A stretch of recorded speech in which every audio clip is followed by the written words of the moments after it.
New season, 1920 season. Javi Gracia was sacked after 4 games.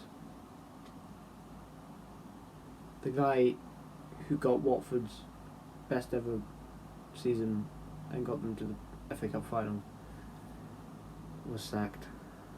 To be fair to Javi Gracia, this squad was insanely demoralised after the pretty poor end to the season and that 6-0 demolition.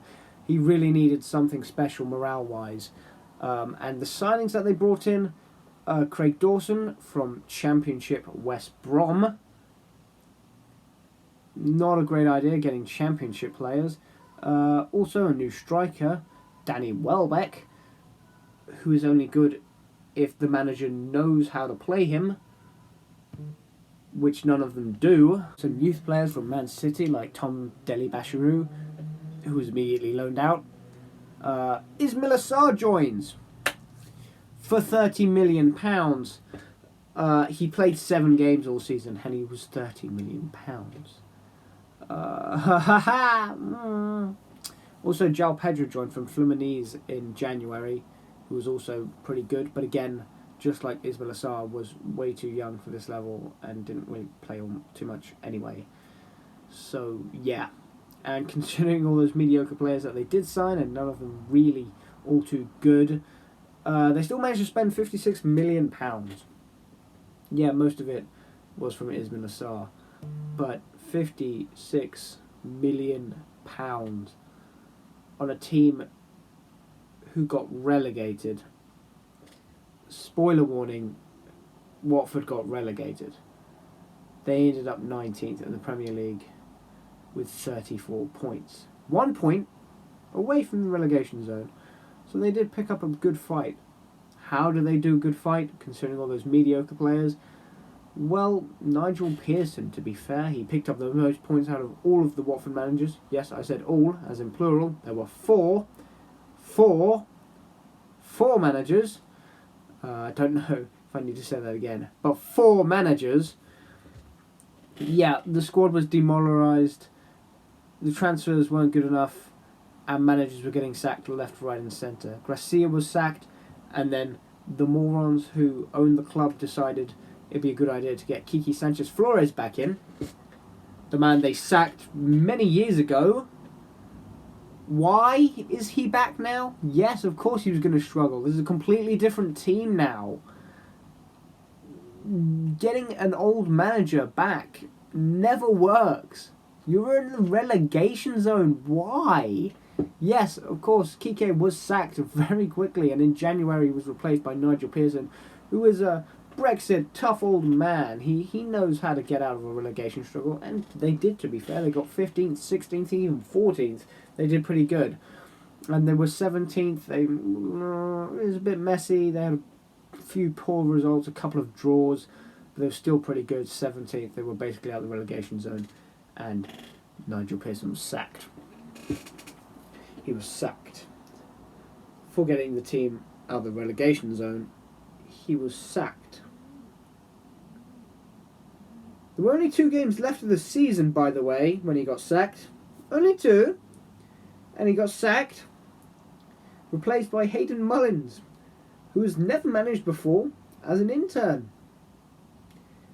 Yeah, no, I see why they got relegated now. They picked up nothing from the last 2 games. 0 points. They got relegated. They were actually 18th on the final day of the season, and they dropped down to 19th.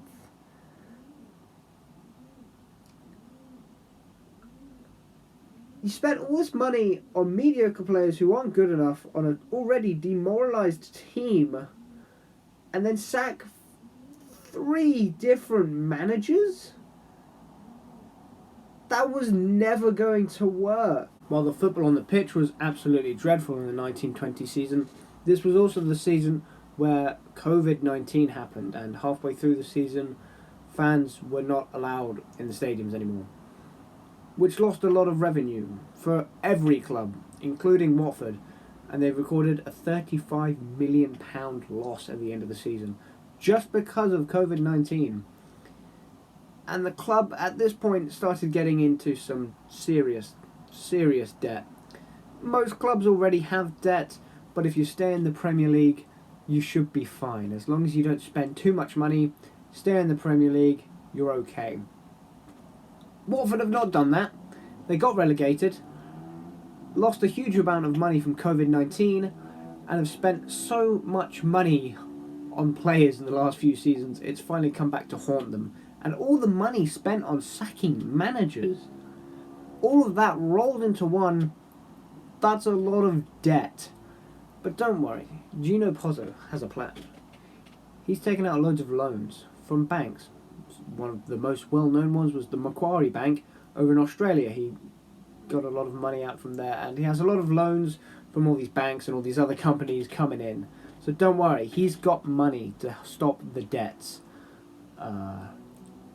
We'll see how those loans end out in the future. Nevertheless, new season, 2020-2021. No fans in the stand. Financially, pretty sad. But hey, maybe it'll help the players. I don't know. New manager in. Ivic. Never heard of him before in my life. Sacked in the holidays. I'm sorry, why? Why? You just fell into a massive amount of debt because you sacked managers. So the next season, you sack another manager. That doesn't make sense. Alright, Xisco Muniz, he's in. Here we go. He's okay. No, he's a good manager. Fair enough. He's a good manager. And Watford get promoted again back to the Premier League. Baby, finally. First time of asking, parachute payments probably helped as well. Second in the Championship, instant promotion, 91 points. That is massive. Only a few points away from first, which I think was Norwich. It was Norwich. But second in the Championship, pretty good. It started off a bit, but Xisco came in. The new players helped. Oh no, wait. There weren't really any new players. They spent nothing. They spent £0. To be fair to them, though, they did get a couple of players.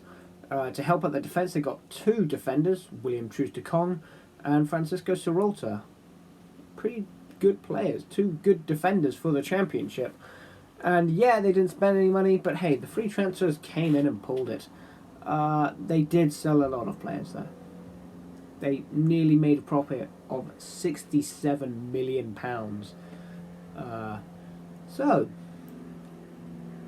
Yeah.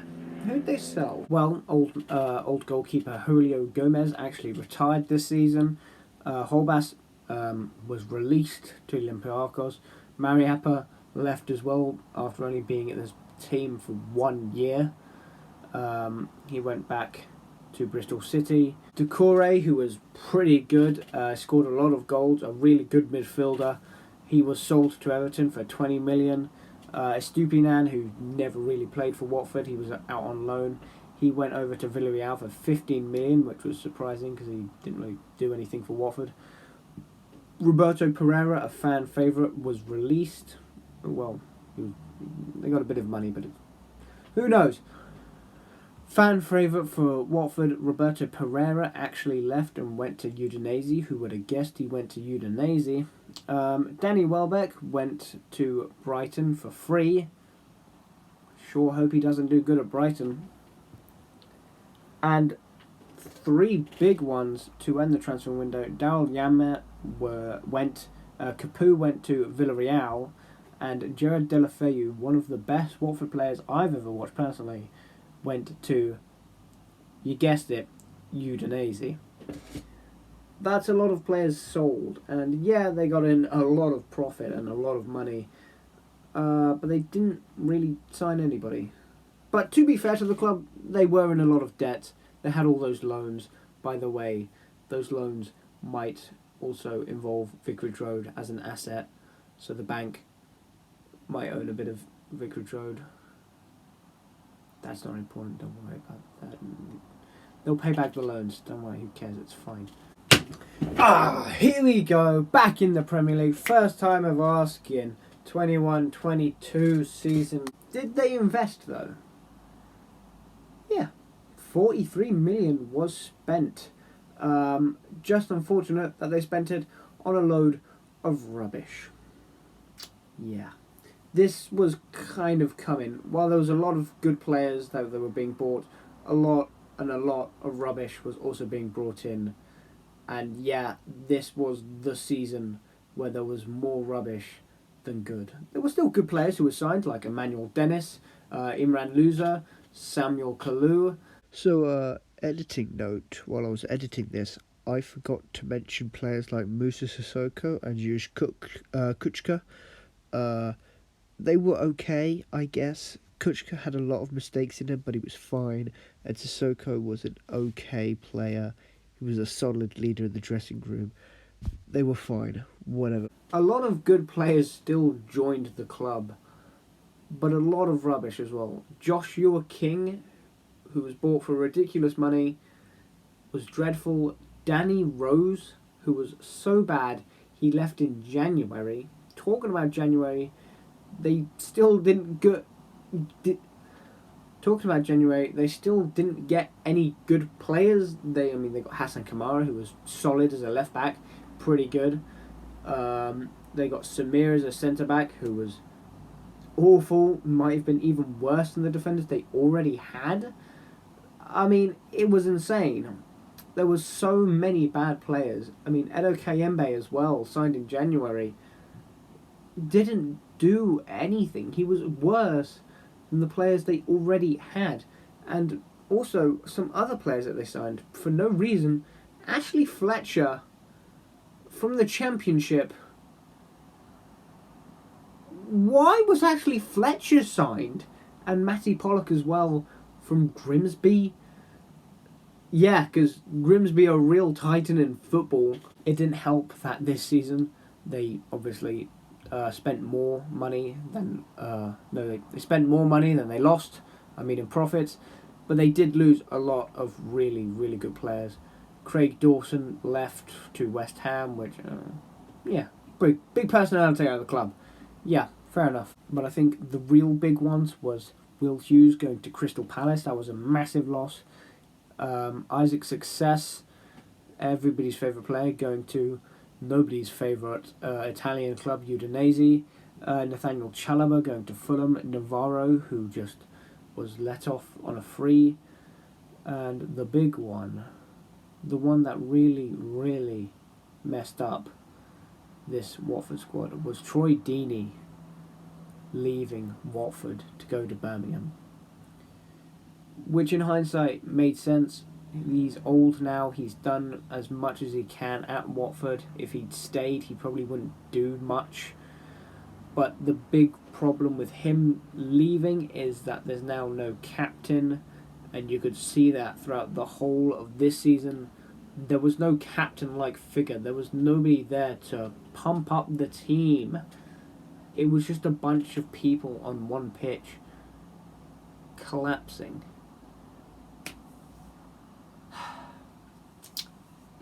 I'm being pretty negative right now. Transfers, yeah, they weren't great, but there was a few solid ones in there. Like I said, Dennis as well, the top goal scorer, he was pretty good, and he was no Troy Deeney, but he was pretty good as a replacement. And even some of the loan players who came in finally actually got a chance in the squad for once, like Kuchka Hernandez, who was also pretty solid as well as a winger. How did they do, though? That's the real question. This might not shock you, but they got relegated. Yeah, they got relegated. Was it all down to bad transfers, though? No. They started off with Munoz, who proved his worth in the Championship, and he got 9 points from 7 games, which is absolutely insane. 9 points from 7 games, 15th in the table. This would obviously mean he would be sacked. Why was he sacked? He was doing a good job. He was replaced by Claudio Ranieri, who, yeah, let's be fair to him, got some good wins, I guess. 5-2 against Everton, 4-1 against Man United. He lost nearly every single game and got the team into 20th. His final game was a 3-0 loss to Norwich. Why was he employed? Why did they take so long to sack him as well? I don't understand that. Anyway, his replacement, Roy Hodgson, who came out of retirement. I can see why he was hired. I guess, like, old people are good at relegation battles. There's that logic. He wasn't good. He might have actually been even worse than Claudio Ranieri. By the way, both of these two managers only managed to pick up 9 points. So checking back on it, actually, Roy Hodgson and Claudio Ranieri only picked up 7 points. Only 7, not 9. Yeah. Xisco Munoz got 9 points from 7 games. These guys only managed to pick up 9 from about 12. How do you get worse managers? Yeah, they were pretty bad. And statistically, this was Watford's worst ever season in the Premier League, which is insane because like a few years ago, back in the 90s, they were still managing to pick up more points than these guys. They ended the season with 23 points, a new low. Absolutely insane. An awful season. Demoralising, bad transfers, bad managers, and the ownership was ridiculous. By the way, the ownership, did they pay back on those loans? No, they didn't. They didn't pay back on those loans. Those loans are still out there. The bank want their money back, Gino. Just pay them. They want their money back. What's wrong with you? In this story of Watford, there's one thing that this club seemed to always fall into. No matter who the owner is, they always fall into obscurity. They always end up middle table. And for Gino Pozzo's era, it's the same story. Next season, 22-23, and this was not statistically worse than last season, but in the eyes of many fans, this was 10 times worse. And it's even shown with the attendances going down by nearly 2,000. About 21,000 was the average attendance of last season. This season, the club can't even get 20,000. It's around the average of 19,000. That's embarrassing. The club now is in so much debt, they are being forced to sell the training gear from the players. Nobody who goes to a football match sees a player in his training gear and says, yes, I want to buy that for £300. Because you don't. Nobody does that. But this club has been given so much debt, they're being forced to sell this stuff. That's stupid. Also this season, I'm going to talk about transfers because why not? They spent 18 million, which, I guess is good. They were hoping for a similar effect that happened in the 2021 season by not spending as much. But hey, I'm surprised they were even able to spend 18 million considering the amount of players and the amount of debt they're in. Who were the players that they signed? Ben Hamer from, who knows, Swansea, I think. Bayo, a striker who is unproven, from Charleroi. And Raymond Nye from Barcelona. He's never played for Barcelona. He's played like 3 games. So instead of signing proven championship players, they've gone guys who've struggled in their own leagues.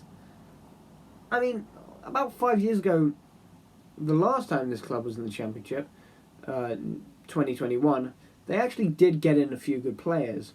They were all free transfers, yes, the 2 defenders, and I forgot to mention earlier, by the way, they also got Glenn Murray on loan from Brighton, who, yes, wasn't great, but hey, at least he was a proven player in the English football, and he's played in the championship before. At least he was a proven player.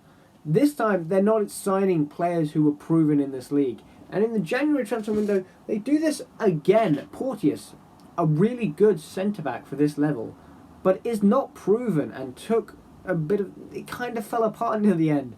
Wesley Hoot, again, might as well just be a fridge on the pitch. He doesn't do anything. He's not proven, again. Ismail Kone, Canadian international, pretty good. Only ever played in Canada. The man's moved to a new continent. New continent! He is not prepared. Yaza Asprilla, a really good South American talent. 18 years old. Not proven yet. Still needs to take time. Yet somehow he's still our best player. An actual child is one of Watford's current best players. Another editor's note here is I didn't mention these two players, but I will here. Keaton Davies and Hamza Chowdhury. Chowdhury was on loan. He's now gone back to his club. These two players are actually proven championship players. Keaton Davies has scored so many goals in the championship, but because this club and the players that were already there are so bad, these two also suffered and struggled really hard, which is shocking because they are used to this level. The only reason why Watford didn't absolutely just end bottom last season, yes, they got 19th, wasn't all too impressive, but they could have been 20th if they didn't have the two star players, João Pedro and Ismaila Sarr. Ismaila Sarr isn't amazing, but hey, at least he knows where the goal is and where to kick it. I'll give him that. And João Pedro is very, very, very good and severely underrated for some reason. Very good player. Those two players really saved Watford this season. So, awful transfers coming in. But hey, at least Watford made a profit again. Boom, 60 million profit. Yay, I guess. I actually don't talk too much about profits in the actual video. I just start getting angry and rant, really, about the season and how bad the club is. So I'll mention profits here. Kutiko Hernandez was sold. Philip Zinkernagel, who didn't even really play, was sold. Some of the really good players from last season, like Emmanuel Dennis, was sold. Musa Sissoko, Kuchka, Messina actually finally gone. Firmino was gone. Samir left. Hassan Kamara is set to leave this season. Danny Rose actually left. But the worst one, by far, is the fact that Ray Manai joined in the summer and left in January. The contract was terminated. What a waste of money. Also in January, Bayo, the other player they signed in the summer, also left and went back out on loan to Charleroi, the club they got him from. Awful, so bad. It's insane, but I just wanted to mention it because that is how bad it was, and I did say it in the video, so there you go. Now you can pay your debt. Or will you, Gino? The club's in debt of £124 million. And this guy's still not fixing it. He's put himself in debt from all these decisions he's done and isn't fixing it. If anything, he's making it worse. Now, how is he making it worse? He's got big profits, he's got more money, he's even trying to sell off and fling away the training gear. And fans are back in the stadiums by this time, by the way. You can't have that COVID-19 excuse anymore. So why is the club still in debt? Well, there's a simple reason. I mean, it doesn't help that he's got like 500 loans he needs to pay from the banks. That doesn't help. But the main issue here, financially, is he keeps sacking managers. Yeah, they were basically in the playoffs throughout the whole thing, right? A lot of draws. The team weren't all that great on the pitch. It was all pretty bad. But the obvious logical thing to do isn't sack the manager, especially when the manager isn't even doing that bad. This season they started off with Rob Edwards, who came in from Forest Green Rovers, who just got promoted to League One from League Two. Yeah, that's pretty good, but he was an unproven manager, right? He was from League Two. And everybody agreed that, yeah, this would be a long project, okay? He's a young manager with a pretty youngish team. So yeah, it would take them time, but it would be worth it because it's a proper big rebuild. And even Scott Duxbury, the chairman, who has done absolutely nothing since he's been chairman, even came out and said that they will back Rob Edwards no matter what. Rob Edwards was sacked after 11 games, 10 in the league and 1 in the EFL Cup. What? That's insane. And they ended with being 7th, right? That's where Watford were when they got relegated. When Edwards got sacked. That's not even that bad. I mean, Bilic came in. Okay. Championship proven, I guess. They did better. And then they started dropping off again. Because you're buying bad players. And it's still the same bad players who were struggling last season. And in January, you bought even more bad players. So it's just a bad squad still anyway. So yes, of course, eventually the club was just going to collapse. And yeah, they were about 8th. They were 8th. And they sacked Bilic. The players were awful, and they sacked the coach. Stop wasting money on sacking coaches. They got in Chris Wilder within about 5 seconds, which basically means it was a planned sacking all along. They wanted to get rid of Bilic, right? And Wilder came in, right? And anybody who isn't delusional knew that Watford weren't going to get playoffs. They just weren't. And they ended up 11th. Like last season, and the season before that, and the season before that, and the season before that, every single time they sacked a manager, they'd get a manager who was worse and made the team worse. Why do you keep insisting on sacking managers if it clearly does not work anymore? Maybe there was a period of time. Maybe it was because you spent so much money, you had loads of good players, it was okay. But sacking managers, maybe it worked. It definitely helped that they had a lot of money to spend. But now they have no money to spend. They're being forced to sell players for ridiculous fees. João Pedro, one of the better players, the only good player, I'd say, at that Watford team currently, sold in April. That's how desperate they are for money. They sold him before the January transfer window. Before the summer transfer window, for 30 million. They're that desperate for money that they've sold him instantly. You've got yourself in debt, and you're not fixing the situation by giving yourself more debt by sacking managers. Stop. Just stop. You had an idea once, but it was always going to end up to fail. You were spending too much money, you were sacking too many managers, and now you've fallen into this hole that you've dug, and now you're only getting bad players because of all the debt you've been put in by yourself. Yeah, you're done messed up.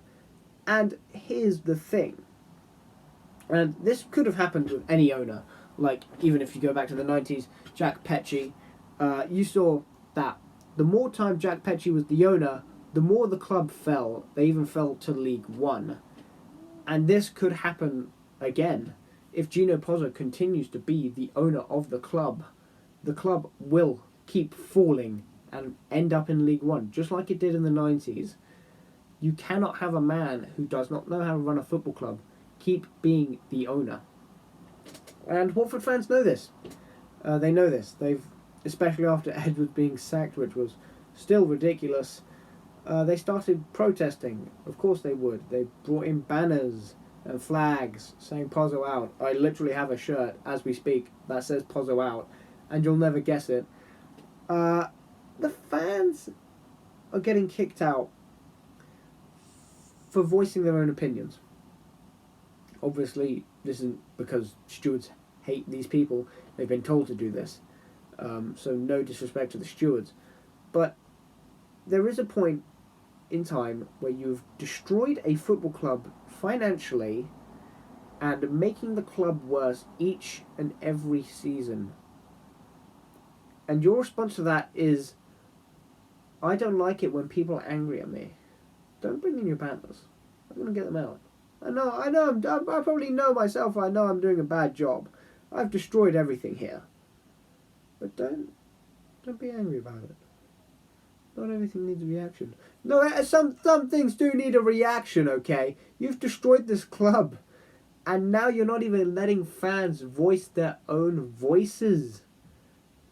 That's insane. That's insane. I mean, how often do you see an owner so offended he starts kicking out fans because they're voicing their opinions against him? Which is why, if that's going to keep happening, I don't see Gino Pozzo leaving very soon. Will Gino Pozzo change his ways, though? Some people have been saying he might change. I mean, recently, before this season, they actually got Helena Costa and Ben Manga in as new technical directors who are very well known for creating some really good squads, like Frankfurt, who won the Europa League, so they clearly know what they're doing. But here's the thing. Just because you have one good thing, putting that into a massive hole of bad things, that one good thing isn't going to work. It's like a Ferrari in a homeless man's shelter. It just doesn't deserve or belong there. I mean, you've got Ben Manga here, working with types of people like Gino Pozzo and Scott Duxbury, who we've already said in this video are not good at their job. And I mean, even Moggy Bayat, who is on trial for doing illegal shenanigans, is still connected to the club. How is that allowed? That shouldn't be allowed. And as you can see, throughout this video, I have become more insane. The script is gone at this point. The script is burnt to death. Okay, this is just me being angry on camera, which is basically one of the best ways to describe the Gino Pozzo era. Yeah, there was an idea. Not anymore. You've collapsed and destroyed everything because of yourself. You shouldn't have spent all that money. You shouldn't have sacked all those managers. You shouldn't have gone out and put loans that you aren't going to pay back. If you're going to get a loan, pay it back. It's been 3 years, Gino. You need to pay the banks back. That's like the concept of banks. And one of the main things is that don't do illegal stuff like kicking your own fans out of the stadiums because they said something against you. And don't work with people like Moggy Bayat, who are actual straight up criminals. It is so not complicated. Look at your predecessors, okay? You've done well because you spent a lot of money. That's it. That's the underlining. And you accidentally struck gold like 2018, 2019 by accident. I'm sure there's no way he accidentally planned all this out. He had a good manager who was there long enough to work with the squad with good players. You accidentally struck gold. And yet somehow you messed it up. Yes, COVID-19 was bad. It ruined the club. But it didn't ruin it so badly that you could not fix it. You could easily fix it. You didn't decide to do that, though. I'm going to end this video here. What will happen to Watford next season? I don't know. The club could go into two different directions. One which is more likely and one which is very unlikely. It's very unlikely that new manager Valérien Ismaël will actually get players he actually wants and that are actually good in his actual good team. And they could actually push off for playoffs. I don't know. And if they keep the manager, that would be a big plus. That would probably help too. And also distance yourself from people who aren't helping the club at all and just ruining it. But the more likely option is that Valérien Ismaël will be sacked by December or maybe November. He'll probably be sacked by then. They get in players that Valérien Ismaël doesn't want and waste so much money on players who are just plain bad and not good enough. And they'll probably make a big profit. I mean, they've already made a massive profit by selling João Pedro. And because they've sacked the manager again, as usual, they probably won't be able to make enough good profit to pay off their ridiculous amount of debt. I'm sure, more likely, Watford will again be mid-table, maybe a little bit lower, maybe 15th, 16th, with about 3 managers on the board, a bunch of players who aren't good enough, just kicking the ball around. And also, even more debt because you've decided to sack more managers. That's how I think you'll likely go. Honestly, that is genuinely my opinion. I don't see a way out of this positively unless Gino Pozzo steps down or somebody buys the club. Who will buy the club? I don't know. I'm not a financial expert. I'm not too sure, but I'm sure they'll be better than Gino Pozzo. I can tell you that one for sure. Yeah, that's all I have to say. I mean, again, like I said, these last 20 minutes of this video has been completely unscripted. It's just me ranting angrily at you. So thanks for watching if you've watched that. Samuel Clue is the GOAT.